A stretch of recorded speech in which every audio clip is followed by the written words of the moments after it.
बिस्मिल्लाहिर्रहमानिर्रहीम। अस्सलामुअलैकुम। मैं आप सब दोस्तों को अपने चैनल HTN मैथ्स एकेडमी में खुशामदीद कहता हूँ। आज की क्लास जो है वो बहुत अहम है for matric students, FEC students और उसके साथ जो टीचिंग जॉब्स के लिए अप्लाई कर रहे हैं उसके लिए भी बहुत अहम है। यहाँ पर मैं पूरा जो यूनिट है, चैप्टर है, उसको सॉल्व करने जा रहा हूँ। तकरीबन 80 MCQs है। वीडियो को आखिर तक वॉच करना है। सेट्स एंड नंबर्स, यानी ये यूनिट जो 80 MCQs पर मुश्तमिल है, इसमें सेट्स और नंबर्स के हवाले से MCQs गिवन है। तो इसमें पहला जो है question number 1, square root of 3 is. ये जो नंबर गिवन है ये रेशनल नंबर है, पॉजिटिव इंटीजर है, एन इर्रेशनल नंबर यानी ये इर्रेशनल नंबर है, या ऑड इंटीजर है, या नॉन ऑफ दीज है। तो ये जो गिवन नंबर है ये है इर्रेशनल नंबर। यानी जब हमारे पास एक नंबर रेडिकल में गिवन हो, खुसूसन स्क्वायर रूट में गिवन हो, और वो नंबर वो स्क्वायर ना हो, नॉट अ स्क्वायर नंबर, तो ये जो फॉर्म बनेगा ये होगा इर्रेशनल नंबर। यानी ये जो नंबर बनेगा ये इर्रेशनल होगा। या यहाँ पर मैं ये भी कह सकता हूँ कि प्राइम नंबर जो स्क्वायर रूट के अंदर हो तो वो नंबर इर्रेशनल होगा। यानी 3 square root, 2 square root, 5 square root, और इसी तरह 7 स्क्वायर रूट, 11 स्क्वायर रूट, और भी बहुत से नंबर है जो इस फॉर्म में गिवन हो, तो इस नंबर को हम इर्रेशनल नंबर कहेंगे। ये इर्रेशनल नंबर का रेडिकल फॉर्म है। और एक फॉर्म है इर्रेशनल नंबर का, वो डेसिमल में है। वहाँ पर जो नंबर डेसिमल फॉर्म में गिवन हो तो उसका जो डेसिमल पार्ट होगा वो नॉन टर्मिनेटिंग होगा और नॉन रिकरिंग भी होगा। Non terminating mean decimal part उसका ख़त्म नहीं होगा, और जो रिकरिंग है तो इसका मतलब ये कि उसमें नंबर्स या डिजिट्स की जो रिपीटिशन है वो ख़ास ऑर्डर में नहीं होगी, यानी उसमें रिपीटिशन नहीं होगी। तो इसमें जो करेक्ट ऑप्शन है वो है irrational number. Square root of 100 is irrational number, rational number, natural number whose denominator is not equal to 1, a negative integer, none of these. तो ये स्क्वायर रूट ऑफ 100 जो है इसको पहले सिंपल करें। 100 एक स्क्वायर नंबर है, यानी 10 × 10 is equal to 10 square equal to 100। तो जब हम 100 का स्क्वायर रूट मालूम करेंगे तो ये इक्वल होगा 10 के बराबर, यानी square root of 100 is equal to 10। 10 rational number है, रेशनल नंबर है, नेचुरल नंबर या नेगेटिव नंबर। तो आसानी से हम कह सकते हैं कि 10 रेशनल नंबर है और नेचुरल भी है, लेकिन नेचुरल रेशनल के अंदर मौजूद है। तो यहाँ पर जो करेक्ट ऑप्शन है वो रेशनल नंबर है, यानी वो नंबर जिसको हम P/Q फॉर्म में रिप्रेजेंट कर सकते हैं। P क्यों इंटीजर्स हो और क्यों नॉट इक्वल टू 0 हो, तो उस नंबर को हम रेशनल नंबर कहेंगे। तो करेक्ट ऑप्शन बी है। नंबर 3, 0 इज 0 ऑड नंबर है, इवन नंबर है, odd integer which is negative, irrational number है, नॉन ऑफ दीज है, तो 0 इवन इंटीजर है। A number of the form P/Q where P/Q equal to 1 and Q not equal to 0. P/Q equal to 1, Q not equal to 0 is called.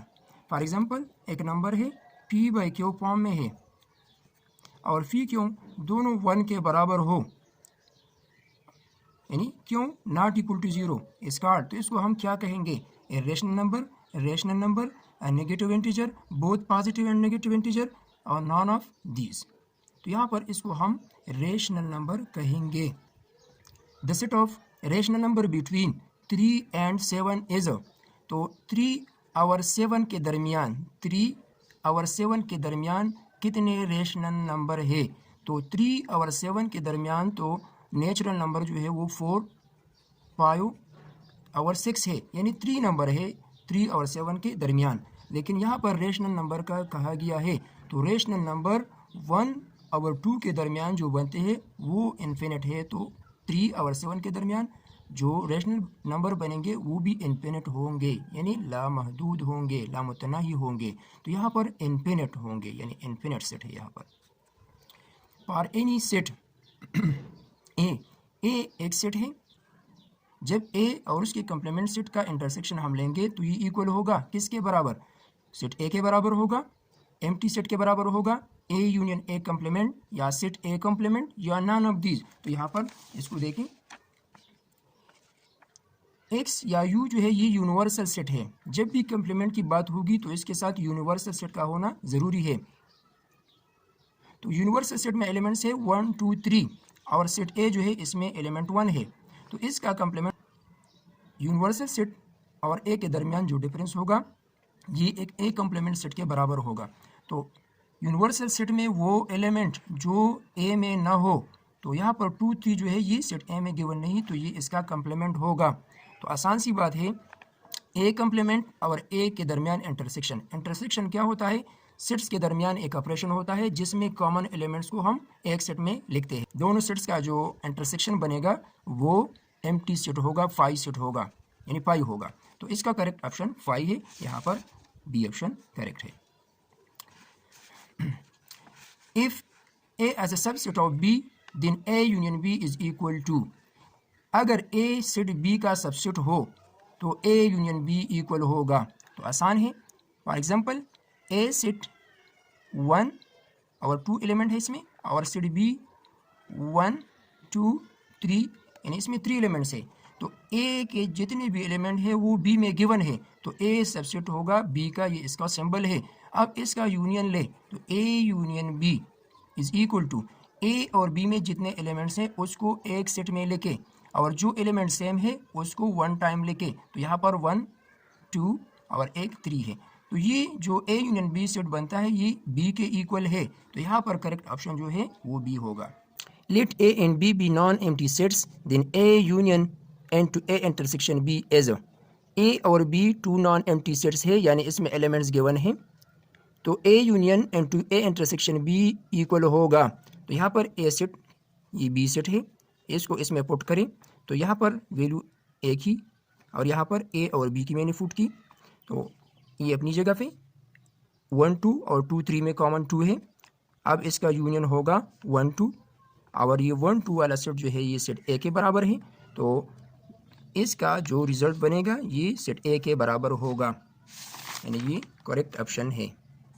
Late A and B and C be any sets and let A union B is equal to A union C, A intersection B is equal to A intersection C, then B is equal to सी।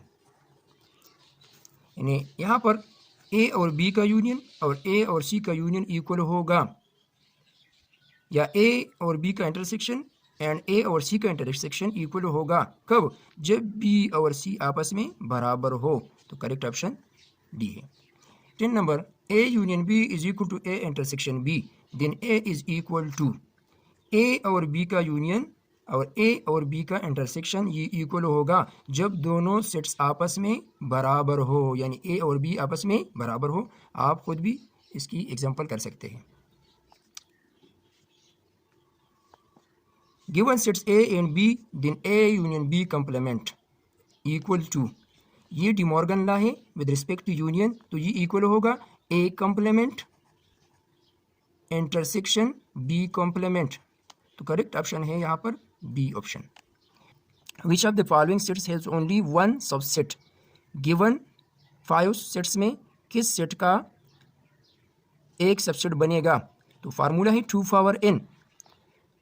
यहाँ पर पहले set में elements की तादाद यानी इनकी value 0 है, तो यहाँ पर हम लिख सकते हैं 2 पावर 0, और जब भी किसी नंबर का पावर 0 हो तो उसको हम 1 के इक्वल लेते हैं। तो यहाँ पर पहला जो ऑप्शन है ये करेक्ट ऑप्शन है, यानी इसका एक सबसेट बनेगा।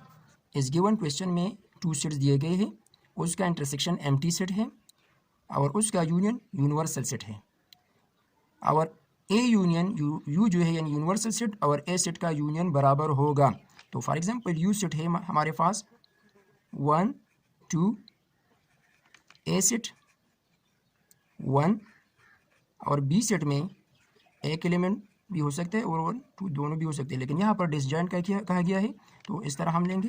तो यहाँ पर ए यूनियन यू क्या बनेगा? ए यूनियन यू क्या बनेगा? तो वो यू बनेगा, क्योंकि ए और यूनिवर्सल का यूनियन हमने लिया तो यूनियन इसका 1 2 होगा, तो यू इसका करेक्ट ऑप्शन है। Question number 14, A intersection universal set is equal to, तो ए सेट 1 है और यूनिवर्सल ये है, तो इसका इंटरसेक्शन इक्वल है 1 के बराबर, यानी सेट ए के बराबर होगा। 15 a set having only one element has one subset, two subsets, no subsets, three subsets, none of these। तो 2 पावर n में फुट करें। क्वेश्चन में है कि अगर किसी सेट में एक एलिमेंट हो तो उसके कितने सबसेट बनेंगे। 2 पावर 1 इज इक्वल टू 2, तो उसके 2 सबसेट्स बनेंगे। 2 sets A and B are disjoint. Disjoint mean जिसमें कॉमन ना हो। तो आसान सी बात है, जब उसकी इंटरसेक्शन एम्प्टी सेट के बराबर हो, यानी उसमें कॉमन एलिमेंट्स ना हो, तो उस सेट्स को हम डिसजॉइंट सेट्स कहेंगे। और any sets A B and C 3 sets दिए गए हैं। A union B union C is equal to, ये एसोसिएटिव प्रॉपर्टी है विद रिस्पेक्ट टू यूनियन, तो इसको हम इस फॉर्म में भी लिख सकते हैं A union and to B union C. तो इसमें करेक्ट ऑप्शन होगा A union and to B union C, यानी बी करेक्ट ऑप्शन होगा।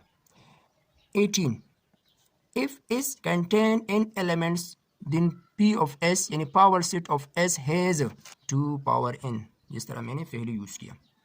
Question 19 if A and B are any sets then A difference B is equal to, given sets A B and C, A union and to B intersection C equal होगा, तो ये equal होगा A union B intersection A union C, यानी इसके equal होगा। ये distributive law है union और intersection. Given sets A B and C then A intersection B union C, ये भी डिस्ट्रीब्यूटिव लॉ है इंटरसेक्शन और यूनियन का, तो इसका करेक्ट ऑप्शन होगा ए इंटरसेक्शन बी, यूनियन अपनी जगह और ए इंटरसेक्शन सी, ये इसका करेक्ट ऑप्शन है। Given sets A and B such that number of element in set A is equal to 4 and number of elements in set B is equal to 5, then number of elements in A union B is equal to 7, then number of element A intersection B, यानी A intersection B में elements की तादाद को मालूम करना है अगर ये डेटा गिवन हो। तो यहाँ पर एलिमेंट्स की तादाद जो 2 सेट्स में है वो 9 के बराबर है और यूनियन में 7 है। तो इसका हम ये मतलब लेंगे कि इसमें 2 एलिमेंट्स जो है वो कॉमन है। क्या है? 2 एलिमेंट्स इसमें कॉमन है और कॉमन एलिमेंट्स को एक बार लिखा जाता है किसी सेट में। तो यहाँ पर जो करेक्ट ऑप्शन होगा वो डी होगा, यानी ए इंटरसेक्शन बी में एलिमेंट्स की तादाद वो 2 होगी। सेट ए में एलिमेंट्स की तादाद 9, ए और बी के इंटरसेक्शन में 3, ए और बी के यूनियन में एलिमेंट की तादाद 20 और सेट बी की एलिमेंट्स की तादाद मालूम करनी है। तो आसान सी बात है, ए और बी के यूनियन में 20 है, 3 इसमें कॉमन है, तो इसी वजह से यहाँ पर हम सिर्फ 20 लिख सकते हैं यूनियन में, यानी कॉमन एलिमेंट को 1 टाइम लिखेंगे। तो 3 और 20 को आपस में ऐड करें 23 के इक्वल। सेट ए में 9 तादाद है 9, तो 23 से 9 को सब्ट्रैक्ट करें तो ये इक्वल होगा 14 के, तो ये है इसका करेक्ट ऑप्शन यानी 14। Question 24 the set 01 is closed under the binary operation, यानी 01 को प्लस करें तो इससे आएगा 1, 1 इसके अंदर गिवन है।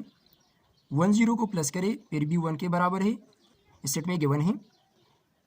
0 और 1 को मल्टीप्लाई करें, 1 और 0 को मल्टीप्लाई करें फिर भी ये इसमें गिवन होगा। अगर हम 0 को 1 से डिवाइड करेंगे तो ये 0 के इक्वल होगा और 1 को 0 से डिवाइड नहीं कर सकते।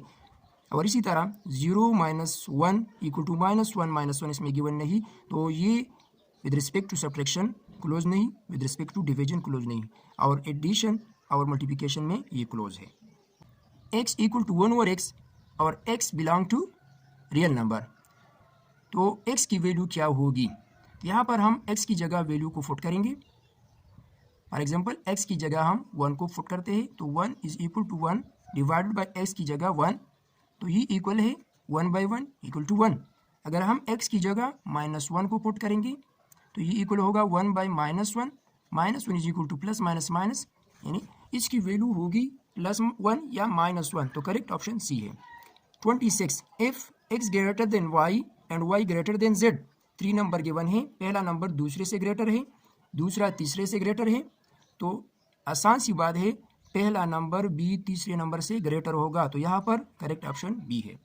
Question number 27 if a is equal to x such that x belong to r and x² + 9 is equal to 0, then a is equal to, यहाँ पर set a set builder notation में दिया गया है, ये टेबुलर फॉर्म में equal होगा, तो यहाँ पर x² + 9 इज इक्वल टू 0 है, तो इसको सॉल्व करें। यहाँ पर जो फॉर्म बनता है ये स्क्वायर रूट के अंदर नेगेटिव नंबर है, तो यहाँ पर इस गिवन इक्वेशन का सोल्यूशन एग्जिस्ट नहीं होगा। जब इसका सोल्यूशन एग्जिस्ट नहीं होगा तो इसमें जो एलिमेंट्स की तादाद बनेगी वो 0 बनेगी, यानी एम्प्टी सेट इसका आंसर होगा।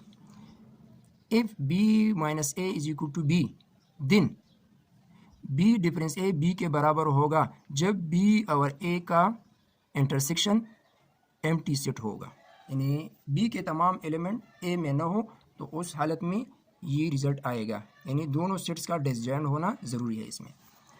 If a and b are any sets then a difference b is equal to, यानी a b two sets given है तो a और b का डिफरेंस होगा। तो आसान सी बात है, a में वो एलिमेंट जो b में न हो, a में वो एलिमेंट जो b में न हो, यानी a और b के जो कॉमन एलिमेंट्स हैं उसको a से निकाले तो वो a डिफरेंस b के इक्वल होगा, यानी a डिफरेंस b को मालूम करने के लिए हमें आसान सी बात याद रखनी चाहिए कि a के वो एलिमेंट जो b में न हो या a और b में कॉमन हो उसको उस a सेट से ख़त्म करें तो बाकी जो बनेगा वो a डिफरेंस b के इक्वल होगा। तो करेक्ट ऑप्शन ये है। If a is non empty set then the binary operation is, a एक नॉन एम्प्टी सेट है, इसमें बाइनरी ऑपरेशन होगा upon a function from a cross a into a, ये इसका करेक्ट ऑप्शन होगा। 31 the property that x is equal to x is called, ये कौन सी property है? तो ये है रिफ्लेक्सिव प्रॉपर्टी, यानी हर एक नंबर अपने आप के बराबर होगा। एक है ट्रांजिटिव प्रॉपर्टी, इक्वलिटी में ट्रांजिटिव प्रॉपर्टी है, अगर a b के बराबर हो और b c के बराबर हो तो आसान सी बात है a और c भी आपस में बराबर होंगे। सिमेट्रिक प्रॉपर्टी, यानी अगर a b के बराबर होगा तो b भी a के बराबर होगा, ये सिमेट्रिक प्रॉपर्टी है। सब्ट्रैक्शन प्रॉपर्टी जो है, अगर a इक्वल टू c हो और हम थर्ड नंबर यानी b को दोनों साइड से सब्ट्रैक्ट करें तो इसका रिजल्ट अगेन भी इक्वल होगा, यह है सब्ट्रैक्शन प्रॉपर्टी। तो यहाँ पर करेक्ट ऑप्शन सी है। 32 multiplicative inverse of 0, additive inverse of 0 जो है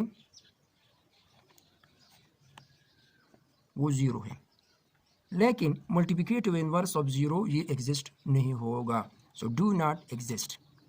decimal part of an irrational number is, यानी इरेशनल नंबर का जो डिसिमल पार्ट होगा वो रिकरिंग भी नहीं होगा, यानी रिपीटिंग भी नहीं होगा और टर्मिनेटिंग भी नहीं होगा, तो इसका करेक्ट ऑप्शन ये है।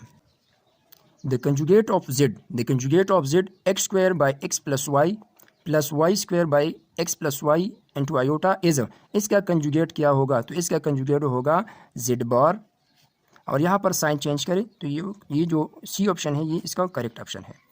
Question number 48 if z1 is equal to 2 plus 4 iota then z1 conjugate whole square is, z1 एक कॉम्प्लेक्स नंबर है, इसका कंजुगेट होगा 2 minus 4 iota, both side square ले तो इक्वल होगा a minus b whole square.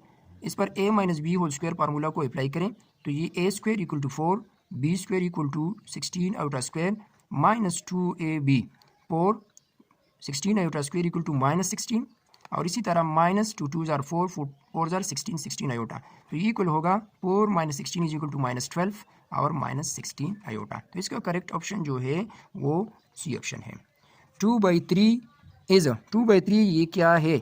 Irrational number है, whole number है, positive integer है, नेगेटिव इंटीजर या रेशनल नंबर है, तो हम इसको आसानी से यहाँ पर कह सकते हैं कि p/q फॉर्म में है, p/q दोनों इंटीजर हैं और 3 0 के इक्वल नहीं, तो ये है रेशनल नंबर। क्या है? रेशनल नंबर, जो लास्ट ऑप्शन है। अब क्वेश्चन 50 जो है इसको a plus b iota form में लिखना है, तो पायो माइनस 2 आयोटा का कंजुगेट ले और इसके साथ मल्टीप्लाई और डिवाइड में इसको लेके फिर सिंपल करें, इसमें करेक्ट ऑप्शन को खुद मालूम करें। 51 every natural number is also a rational number, whole number, rational number, negative integer और none of these. Natural number is a subset of whole number, whole is a subset of integer और integer is a subset of rational number. तो ये तमाम number जो है ये rational number के अंदर गिवन है, रेशनल ऑप्शन मौजूद है, तो ये करेक्ट ऑप्शन है। The square of modulus of the given complex number is. तो इसका मॉडुलस मालूम करें बाय फार्मूला और उसके मॉडुलस का स्क्वायर लें, तो इसमें एक करेक्ट ऑप्शन इसका होगा। इस गिवन एक्सप्रेशन को सिंप्लीफाई करें, इंतहाई आसान है। यहाँ पर न्यूमरेटर में जो है बी ए, तो ए बी या बी ए इसका एलसीएम होगा। ए बी को बी से डिवाइड करें, A multiply X Y minus A B divide by A cancel, B multiply Y Z B Y Z whole divided by, यहाँ पर भी ए बी एलसीएम है, ए B divide A is equal to B, B multiply B square plus A B को divide करें B से, तो A आएगा, A multiply D A D, A B cancel, so a x Y minus b Y z divided by B square और plus A D. तो यहाँ पर इसको हम लिख सकते हैं, वाई कॉमन है इसमें, वाई कॉमन करें, A X minus B divided by B square plus A D. तो करेक्ट ऑप्शन इसमें बी है। इस गिवन इक्वेशन का मॉडुलस मालूम करें, मॉडुलस इस सिंबल से हम रिप्रेजेंट करते हैं। Question 55, every even integer is also natural number, irrational number, rational number, whole number, none of these. तो इवन नंबर जितने भी है वो तमाम नेचुरल भी है, होल भी है और ये रेशनल नंबर के अंदर आते हैं, तो इसको हम लिख सकते हैं कि रेशनल नंबर होते हैं इवन नंबर जितने भी इंटीजर है। 56, in which method the elements of the set are written within braces, यानी कर्ली ब्रैकेट्स में हम जब एलिमेंट्स को लिखते हैं सेट्स के, उस मेथड को क्या कहा जाता है? तो उसको सेट बिल्डर नोटेशन कहा जाता है, डिस्क्रिप्टिव या टेबुलर फॉर्म। तो इसको हम टेबुलर फॉर्म कहेंगे, यानी टेबुलर फॉर्म में किसी सेट के एलिमेंट को ब्रेसेस के अंदर लिखा जाता है। 57, a number which can not be written in the form of p by q where p and q are relatively prime integers and q not equal to 0 is called the। यहाँ पर ये irrational number की definition है, जिस तरह हमने पहला MCQ solve किया था। तो ये है irrational number. For any subset a of a set x, a intersection a complement is equal to 5। a और a सेट का इंटरसेक्शन एम्प्टी सेट होता है और a और a कंप्लीमेंट का यूनियन जो होता है वो यूनिवर्सल सेट होता है। इस लॉ को क्या कहा जाएगा? तो इसको हम कहते हैं absorption law. 59, if n is a prime then square root of n is, अगर यहाँ पर स्क्वायर रूट ऑफ n दिया गया हो और n प्राइम हो तो n स्क्वायर रूट क्या होगा, कौन सा नंबर होगा? तो ये इरेशनल होगा, जिस तरह हमने डिफिनीशन में पढ़ा है।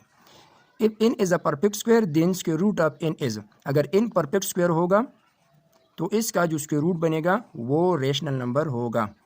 पाई is the ratio diameter of a circle to its circumference या circumference of a circle to its diameter, इन सरकमपेरेंस और डायमीटर के दरमियान ये रेशो है।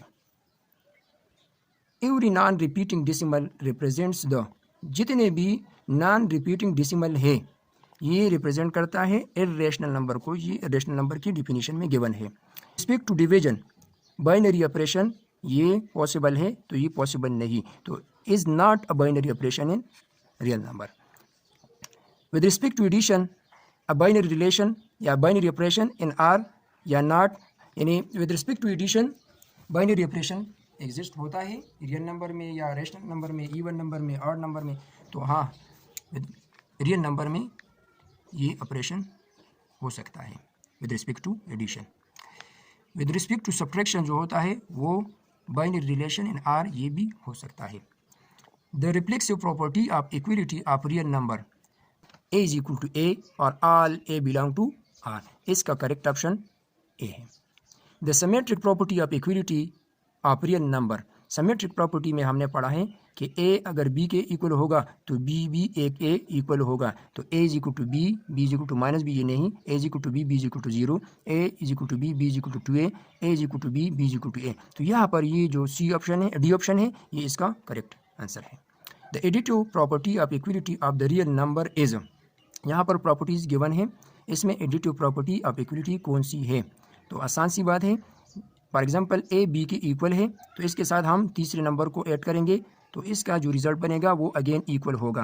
तो a equal to b, a plus C, b plus C. तो यहाँ पर पहला ऑप्शन ये करेक्ट है। इसके साथ हमने सी नंबर को ऐड किया तो अगेन जो रिजल्ट आया वो इक्वल है आपस में। The transitive property of equality of the real number, transitive property में 3 नंबर एटलीस्ट 3 नंबर होंगे, तो यहाँ पर इक्वलिटी में है तो अगर ए बी के इक्वल होगा तो बी सी के इक्वल होगा और ए सी के इक्वल बी लाजमी होगा। तो A equal to B, B equal to C, so A equal to C, ये हमारे पास इसका करेक्ट ऑप्शन है। क्वेश्चन नंबर 70 में है the cancellation property with respect to addition of equality of the real number is A plus C is equal to B plus C. यहाँ पर सी सी को कैंसिल करें तो ये इक्वल होगा ए इक्वल टू बी। तो यहाँ पर इसको मालूम करें तो यहाँ ये है हमारे पास ई ऑप्शन जो है इसका करेक्ट ऑप्शन है। A plus C is equal to B plus C, C C cancel, so A is equal to B. 71 A B are real numbers, A greater than B या A equal to B या A less than B is the, यानी हमारे पास real number में जो एक property है ऐसी property भी है कि एक नंबर दूसरे नंबर से बड़ा हो सकता है, छोटा भी हो सकता है, दोनों नंबर आपस में इक्वल भी हो सकते हैं। तो ऐसे प्रॉपर्टी को हम क्या कहेंगे, तो ऐसे प्रॉपर्टी को हम ट्राइकोटोमी प्रॉपर्टी कहेंगे, trichotomy property. 72 the additive property of order of the real number is, तो एडिटिव प्रॉपर्टी यहाँ पर हम इस तरह डिफाइन कर सकते हैं, अगर इनइक्वलिटी में है तो ए लेस देन बी, अगर हम सी को बोथ साइड में ऐड करते हैं तो ये अगेन लेस देन होगा। तो इसको चेक करें, यहाँ पर लास्ट 2 ऑप्शन में सी सी को ऐड किया गया है, यहाँ पर ग्रेटर है, यहाँ पर लेस है, तो correct option D option. 73 the transitive property of order of the real number is, यहाँ पर ट्रांजिटिव प्रॉपर्टी है, यहाँ पर भी 3 नंबर्स यानी ए बी और सी है, तो ए बी और सी इनइक्वलिटी में है तो A less than B, B less than C, तो ए लेस देन सी होगा। For example 1 less than 2, 2 less than 3, so 1 less than 3 होगा। तो यहाँ पर ये ऑप्शन मालूम करना है, ए लेस देन सी, एक ए लेस देन सी है, बाकी और डिफरेंट है, तो करेक्ट ऑप्शन ए है। The additive property of order of the real number, यहाँ पर भी इनइक्वलिटी है यानी ए लेस देन बी है, तो यहाँ पर सी को ऐड करें, अगेन भी ये लेस होगा, तो इसको चेक करें कहाँ पर गिवन है, तो करेक्ट ऑप्शन इसमें होगा लेस देन वाला, जो लेस देन वाला ऑप्शन है ये करेक्ट होगा। 75 the multiplicative property of order of the real number is, यहाँ पर मल्टीप्लिकेटिव प्रॉपर्टी मालूम करनी है, जो करेक्ट ऑप्शन यहाँ पर दिया गया है। 4 ऑप्शंस गिवन है, ए बी सी रियल नंबर्स हैं, अगर ए लेस देन बी हो और सी ग्रेटर देन 0 हो, तमाम ऑप्शंस सेम है यहाँ पर, तो यहाँ पर कौन सा ऑप्शन करेक्ट होगा इसके लिए, तो आसान सी बात है, ग्रेटर देन 0 के लिए यहाँ पर ये ऑप्शन जो होगा ये करेक्ट होगा, जिस तरह मैंने एग्जांपल में किया है। फॉर एग्जांपल 1 लेस देन 2 है तो हम यहाँ पर 3 को मल्टीप्लाई करेंगे, 1 3 जार 3 और 2 3 जार 6, तो ये ऑप्शन जो होगा ये करेक्ट होगा। The multiplicative of property of order of the real number is, यहाँ पर ए ग्रेटर देन बी है, सी लेस देन 0 है, यानी तमाम ऑप्शन यहाँ पर सेम दिए गए हैं, तो यहाँ पर जो ऑप्शन करेक्ट होगा उसके लिए ये देखना है, जिस तरह मैंने पहले लिखा है कि अगर ए ग्रेटर देन बी हो और सी लेस देन 0 हो, तो यहाँ पर हम कह सकते हैं कि ए सी लेस देन बी सी होगा, क्योंकि जब नेगेटिव नंबर को हम किसी पॉजिटिव नंबर के साथ मल्टीप्लाई करते हैं तो रिजल्ट नेगेटिव आता है। जिस तरह 2 ग्रेटर देन 1 है तो इसके साथ -3 को मल्टीप्लाई करें, 2 मल्टीप्लाई -3 और 1 मल्टीप्लाई -3, 2 3 जार 6 -6 और ये -3 है, तो -3 लेस देन -6 लेस देन -3 है, तो इसी वजह से यहाँ पर लेस देन वाला ऑप्शन ठीक होगा, लेस देन वाला ऑप्शन ठीक होगा, ये ऑप्शन जो है ये इसका करेक्ट ऑप्शन है।